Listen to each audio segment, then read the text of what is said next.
बहुत ऊंचाई छूने वाली हो तुम। कॉलेज के 4 दीवारों के अंदर ही नहीं होनी चाहिए तुम्हारी आवाज। दुनिया पहचाने, उसके लिए ये बेस्ट अपॉर्चुनिटी है। पता नहीं फादर। अच्छा फादर, आज कॉलेज डे है ना, दुनिया निकाली है क्या? ये अकल पढ़ाई में लगाओ। अच्छा, कहाँ है तुम्हारे म्यूजिक कंपोजर हरी? इतनी देर से यही था फादर। रिहर्सल कंटिन्यू करो, मैं चलता हूँ। ठीक है फादर। रुको, उधर रिहर्सल चल रहा है, आप लोग उधर नहीं जा सकते। नमस्कार। नमस्कार।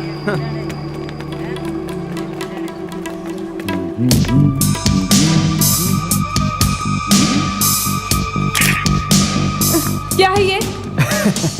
जूनियर आशा जी का फोटो ले रहा था। मुझे नहीं पसंद, डिलीट करो। शांत हो जाओ बहन, ऐसा ही तो सोशलिज्म आएगा, समझी? दादागिरी मत करो, समझे? वो तो दिखाने जा रहा हूँ।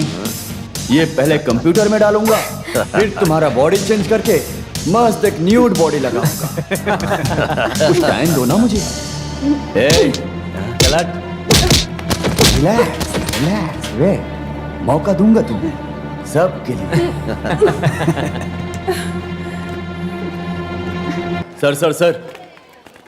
सर, आपने वो जो फोटो खींचा वो पहले डिलीट कर दो। नहीं पहचाना? उसके मामा का लड़का। तुम मर्द है तो डिलीट करके दिखा।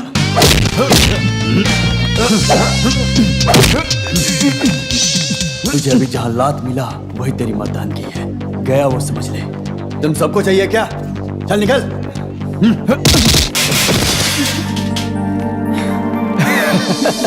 एक फोन गया तो फिरोज को कोई फर्क नहीं, लेकिन उसके सामने निकली मेरी इज्जत। क्या चाहिए तू सिर्फ बोल। इसके लिए उसे पता लगना चाहिए हम कौन हैं।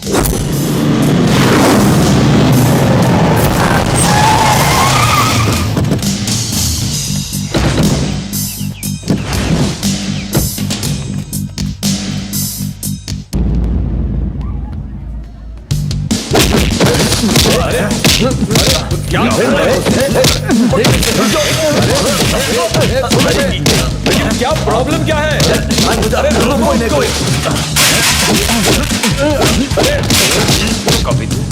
हरी,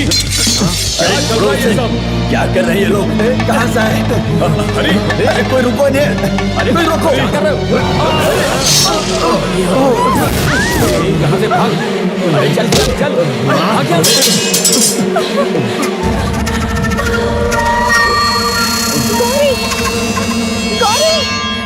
जोर से रोने की कोशिश की गौरी ने, पर उसकी आवाज हमेशा के लिए चली गई। बहुत इलाज किए, बहुत पैसे खर्च किए, लेकिन भगवान कुछ और ही चाहते थे। इस बारे में पूछकर उसे दुख मत देना। अरे अरे अरे मारो मत, अरे लग रही है मेरे। अरे मैंने कोई गलती नहीं की है। तेरी आवाज में दम नहीं है, लेकिन मार में बराबर दम है। तुमने मुझे सब कुछ सच क्यों नहीं बताया? हाँ, अरे मैं सच ही तो बोल रहा हूँ। माधवन जी को मैं सिर्फ 1 साल से ही जानता हूँ, तब से वो गूंगी है। अरे गूंगे को देखोगे तो टेम्परेरी है या परमानेंट है जानने की कोई आवश्यकता नहीं होती मेरे भाई। हाँ। तू ज्यादा फिक्र मत कर, 7 पुश्ते बैठ कर खाएंगी, इतनी दौलत है माधव के पास। जिंदगी में उम्मीद की किरण कहीं ना कहीं होती है, लेकिन उसका इलाज वो बहुत करवा चुके हैं, लेकिन वो सही नहीं हुई ना। अभी तू कूद के खुद का ऑपरेशन करवाने मत चले जाना। दुश्मन को भी ऐसे कभी मत मारना भाई। मैंने तेरी कितनी मदद करी, लेकिन तूने कुत्ते की तरह मुझे मारा है। इससे अच्छा तो मैं चोरी करके अपनी जिंदगी बिता रहा होता कहीं पर। ए, छोड़ मुझे।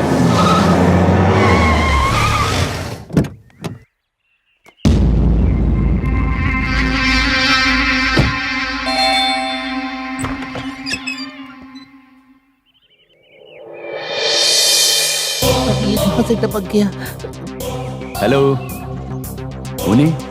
उनी कृष्णा, मैं हरी। हाँ, हरी नायक। इधर क्यों खड़े होते हैं? मैं अभी भी सरप्राइज्ड हूँ। तुम यहाँ पर आ रहे हो ये बताना तो चाहिए था ना। क्या हुआ? अमेरिका से परेशान है क्या? उस जगह से तो मैं परेशान हूँ ही, लेकिन अभी मैं किसी और कारण से आया हूँ। फिर? जानबूझकर नहीं, लेकिन मैं भी एक वजह हूँ उसकी आवाज खोने में। इसके जैसे सिंगर को इतना बड़ा पनिशमेंट मिला है, ये मैं नहीं देख सकता। इसीलिए बिना सोचे समझे मैं दूसरे शहर चला गया और मैंने पूरी कोशिश की, लेकिन वहां पर भी मैं शांति से नहीं रह पा रहा था। और मैं एक अच्छे डॉक्टर से मिला जो गौरी की आवाज को वापस ला सकता है और गौरी फिर से पहले जैसे गाने लगेगी। उस टाइम उसे सिर्फ एक मेंटल अटैक आया था और आज इसे एक मेजर सर्जरी की जरूरत है। इसकी कहानी सुनने के बाद डॉक्टर सिमोन्स ने वादा किया है मुझसे। उस वादे पे भरोसा करना चाहिए हमें, क्योंकि कई साल पहले हमने हमारी प्यारी बेटी की आवाज खोई है। एक वक्त था जो इस घर में हर वक्त इसी की आवाज गूंजती थी और आने वाले समय में लाखों लोग उसके गाने सुनने वाले थे। वो सब हमें वापस चाहिए अंकल। हरी, इसको अमेरिका ले जाने दीजिए। इसे अपना पुराना गौरी बना के वापस लौटूंगा।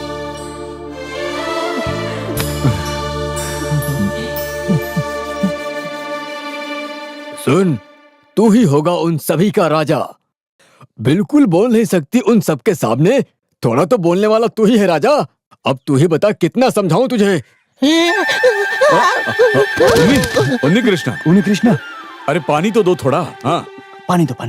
उन्नी, हाँ। उन्नी, उन्नी, उन्नी। गौरी की आवाज वापस आ सकती है, इसी खुशी के मारे मैं ज्यादा एक्साइटेड हो गया था।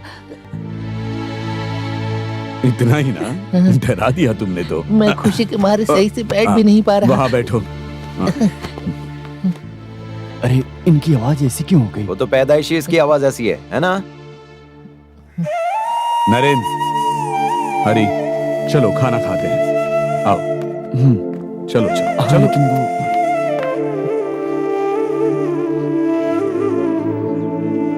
मुझे अपनी बेटी का फ्यूचर इंपॉर्टेंट है। मैं उसका पिता हूं, मुझे ही ये देखना होगा ना।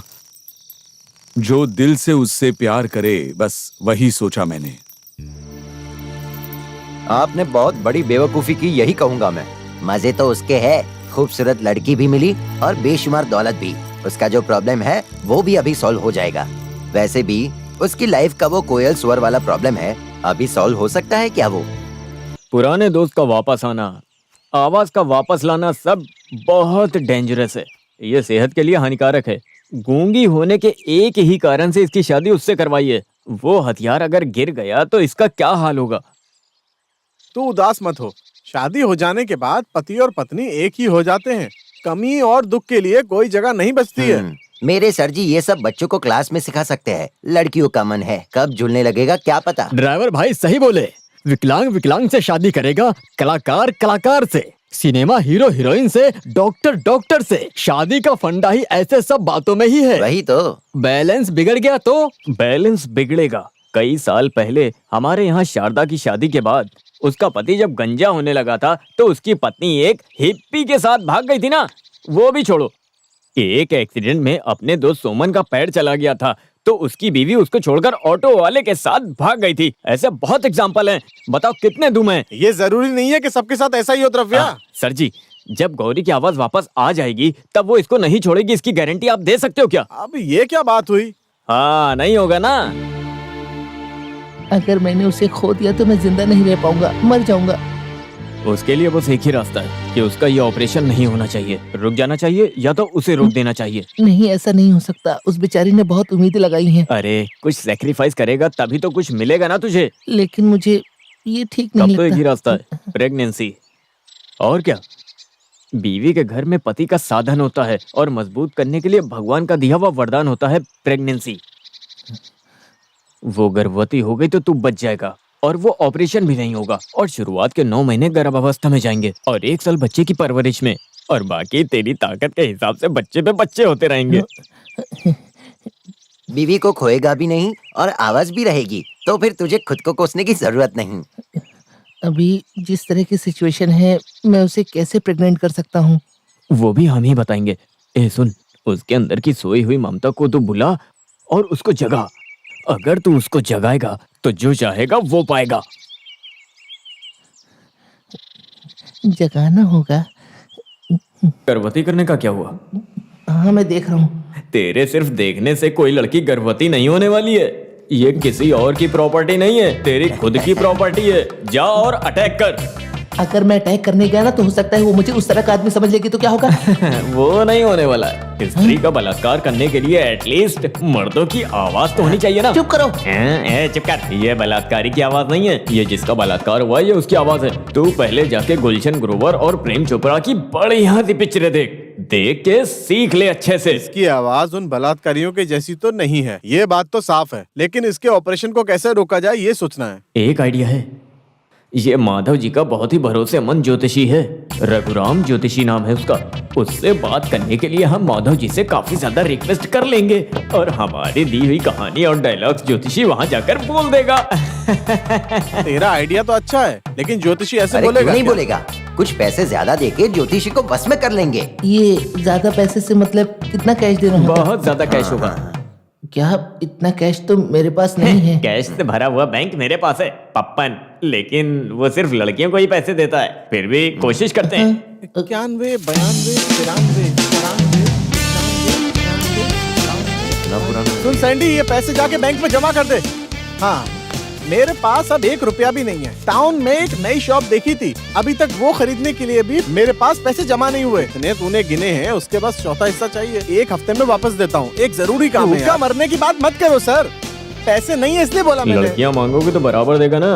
अभी हमारे पास पैसे नहीं मैं है। तुम्हें अपनी पर्सनल लाइफ के बारे में कुछ नहीं बताने वाला, समझ गए तुम लोग? देख लेना अगले जन्म में तू रानू मंडल बनेगा। बहुत ज्यादा एटीट्यूड है ना ए, तुझमें। निकलो यहाँ से, निकल।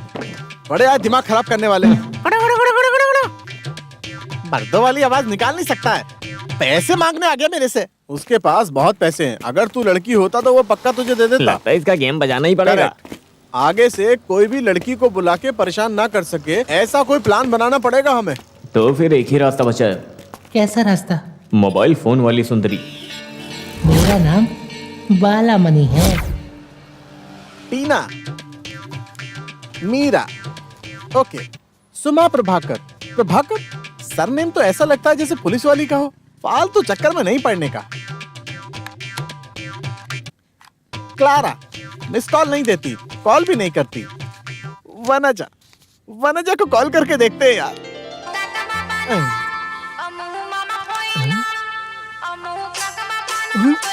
बालामणि, अरे बाप रे।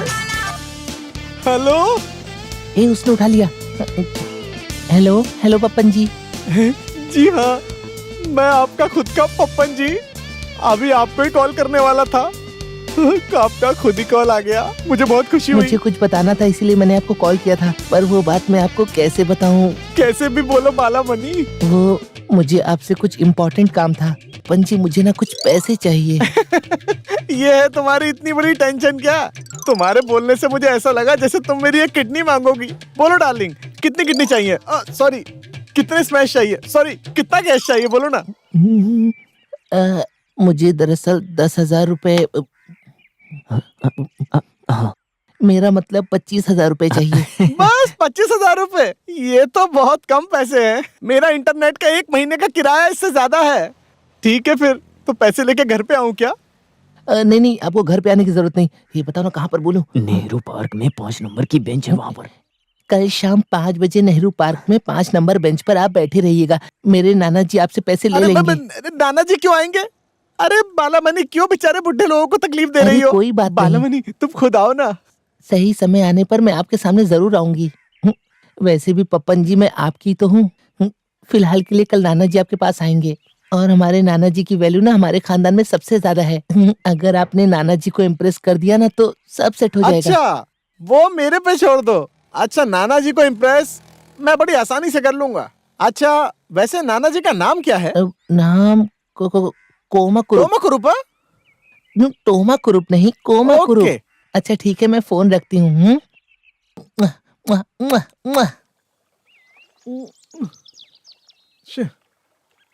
ये पागल बुड्ढा कहीं दिख नहीं रहा है, कहाँ रह गया?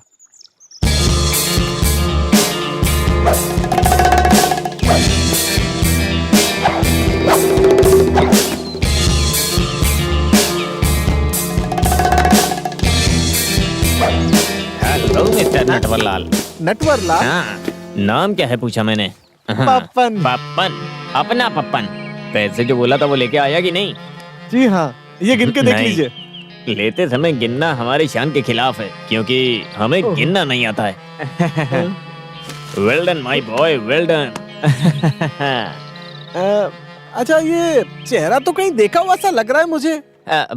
मिस्टर पपन, वो क्या है ना कि धरती इतने सालों से घूम ही रही है, तो कहीं ना कहीं देख ही लिया जी होगा हाँ, मुझे भी। लेकिन जब ये कॉमाक्रुप नाम सुना तो ऐसा लगा कोई गाउटी नाना जी होगा। इसलिए मैंने कुछ ये पान और तंबाकू ले लिया था। वेस्ट नहीं करना चाहिए, मैं अपने मगरमच्छों को ये मिला कर देता हूँ। फिर ठीक है। बाय द वे, बहुत ही जल्द मैं ये रकम दोबारा मांगने वाला हूँ, तुम दे तो दोगे ना? जाने से पहले नाना जी 1 मिनट पूछूंगा तो बुरा तो नहीं मानेंगे? अच्छा, नाना जी की पोती बालामणि कैसी दिखती जैसे है? सब दिखते हैं, इंसानों की तरह। अब वो नहीं, दिखने में कैसी दिखती है? हाँ? वो खूबसूरती की एक नदी है, ऐश्वर्या की जैसी शक्ल, श्रद्धा की जैसी आंखें और मलाइका की जैसी बॉडी, लता मंगेशकर की आवाज, वैसी है मेरी पोती बालामणि। मतलब एकदम सुंदरी है ना? हाँ? नहीं, मिक्स है। हाँ। वेल डन माय बॉय, तुम उदास मत होना, और आगे फिर से और ज्यादा पैसे मांगकर आपको परेशान करूंगा, तो उदास मत होना। ऐश्वर्या जैसी शक्ल, श्रद्धा की आंखें, मल्लिका जैसा फिगर, उसकी बॉडी, लता मंगेशकर की आवाज, मेरी प्यारी डार्लिंग। ऐसा अचानक क्यों लगा तुमको? तभी तो हमारा प्लान होगा ना। कैसा प्लान? मेरा मतलब है कि जब से ये ऑपरेशन तय हुआ है ना, तब से उन्नी बहुत परेशान है कि गौरी की आवाज वापस आएगी या नहीं, ये वक्त अच्छा चल रहा है या नहीं, कुछ तकलीफ है क्या, अगर तकलीफ है तो उसका उपाय क्या होगा। इसीलिए इसका मन एकदम तरस रहा है, वो अपना नाम उन्नी उसके मुंह से सुनने को तरस रहा है ना उन्नी? मत कर। दुनिया का सबसे बड़ा फोनो सर्जन है डॉक्टर, ऐसे हरी ने बोला था। ऑपरेशन अच्छे से ही होगा, उसके लिए अभी ज्योतिषी की आवाज की जरूरत नहीं है। ज्योतिष शास्त्र है, बहस नहीं चाहिए। वैसे इसमें बहुत सारे चोर घुसे हुए हैं, लेकिन रघुराम जी ऐसे नहीं है, महान है वो, उनकी भविष्यवाणी गलत नहीं हो सकती। अब अगर इनके मन में ऐसा आया है तो एक बार उनकी राय ले ही लेते हैं।